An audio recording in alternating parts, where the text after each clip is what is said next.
Hey, it's me. There's a part of you that knows you are meant to create, not just to get through the day or fix what's broken, to shape life from the inside out. And yet, most people walk around with that part buried so deep, they forget it exists at all. It's not that the power isn't there, it's that we lose sight of it when we take on the human experience. The moment we enter this physical world, we close the door to other states of consciousness, states where creation is natural, where thought and feeling ripple into form. In those states, we knew how to shape life with clarity and ease. Here, though, in this limited self we call the ego, it gets harder to remember. Still, that capacity hasn't gone anywhere. The power to create is just as real now. It's in your thoughts, your emotions, your intentions, even the ones you don't notice. Everything you're living right now is a mirror of what's happening in your inner world. The things you assume, the feelings you avoid, the beliefs you carry without even realizing it. It all adds up. It shapes the way life shows up for you. Sometimes we notice this when our life starts to reflect pain or struggle we don't understand. It can feel random, unfair. It's often a sign that something's buried deep inside and it's trying to speak. Fear and guilt, as an example, hold a lot of energy. So do joy and enthusiasm. That energy is always creating, even when we don't mean it to. That's why this path asks so much of us. It asks us to look beyond what's easy to see, to turn inward and listen for what we've been keeping hidden. Not to judge it, to get curious. Because those hidden places are still part of you. They don't vanish just because you push them down. And the more you avoid them, the more they shape your life in ways that don't feel good. You didn't come here to bypass this work. You came to grow, to bring together the parts of you that feel scattered or out of reach.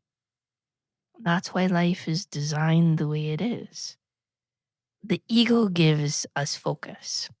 It lets us see what needs healing. And when we do that work, the rest of who we are begins to stir. The deeper self, the part that's always been whole, starts to rise. And with that rising comes a quiet sense of meaning, a steadiness.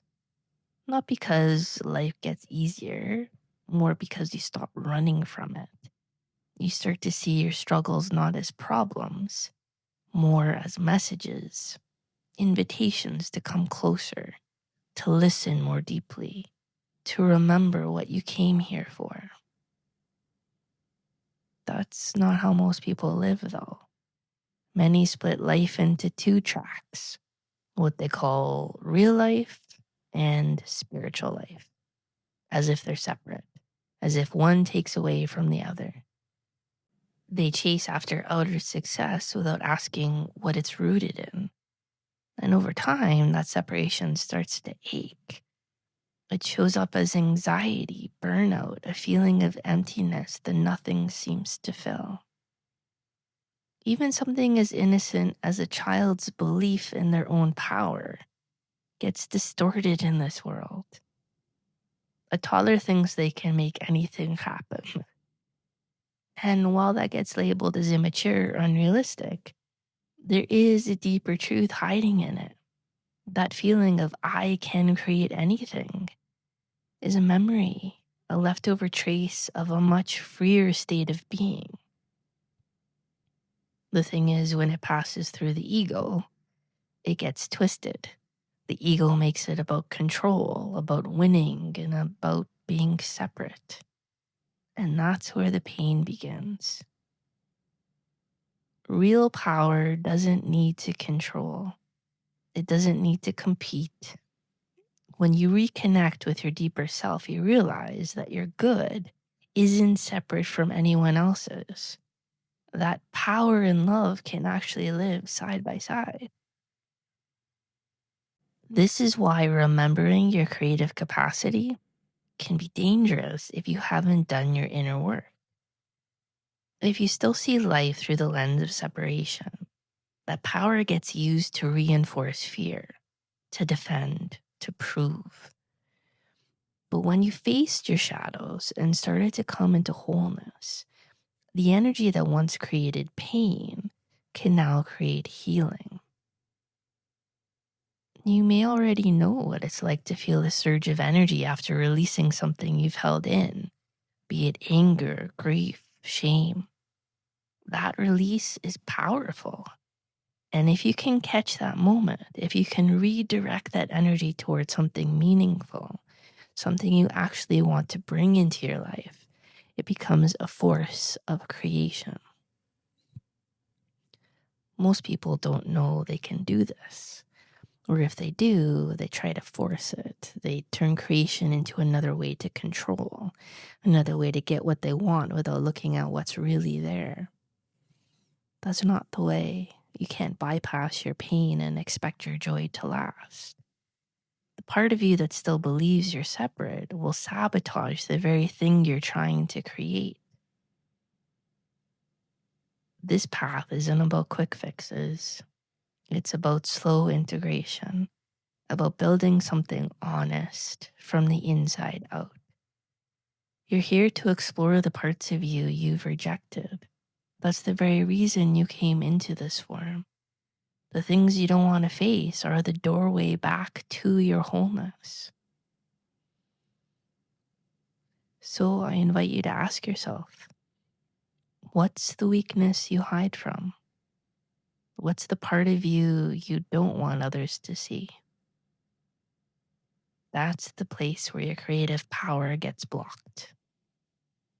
Not because you're bad or broken, because you're not yet willing to bring that part into the light. You're already creating with every breath. Every thought, every assumption, every emotion is shaping something. The question is, do you know what you're creating? When we feel disconnected from the effects we're seeing in life, it's because we've lost touch with the cause. You can trace it back, though. You can ask, what in me planted the seed for this? This kind of self-honesty takes courage. It takes patience. It also sets you free.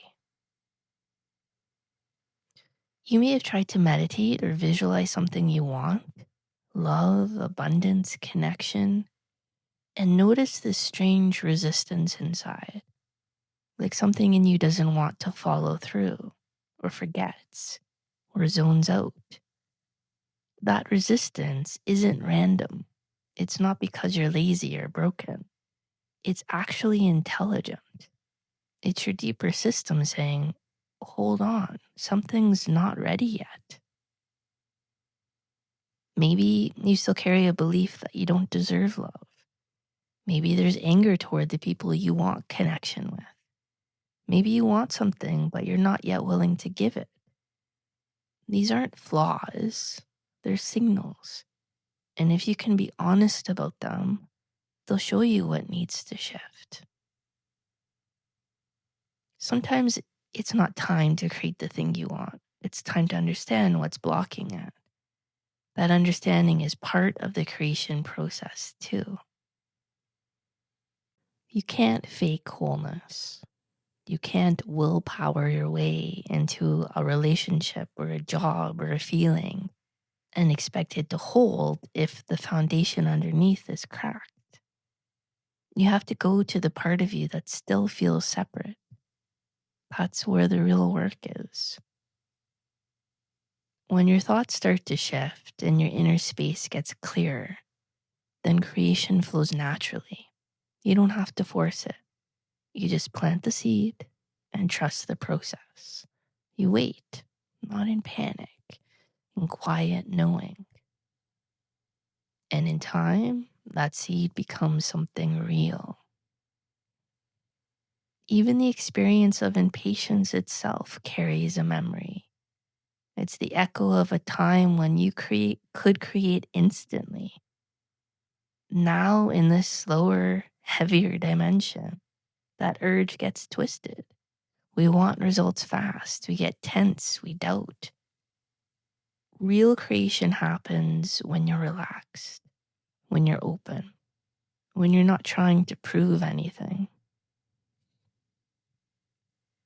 So if you're feeling stuck, don't push harder. Don't try to create from the part of you that's afraid. Instead, listen for the part of you that already trusts the unfolding. That's where your power is. And that's where joy can finally take root. Life isn't working against you. It's waiting for you to come home. Love you. Connect soon.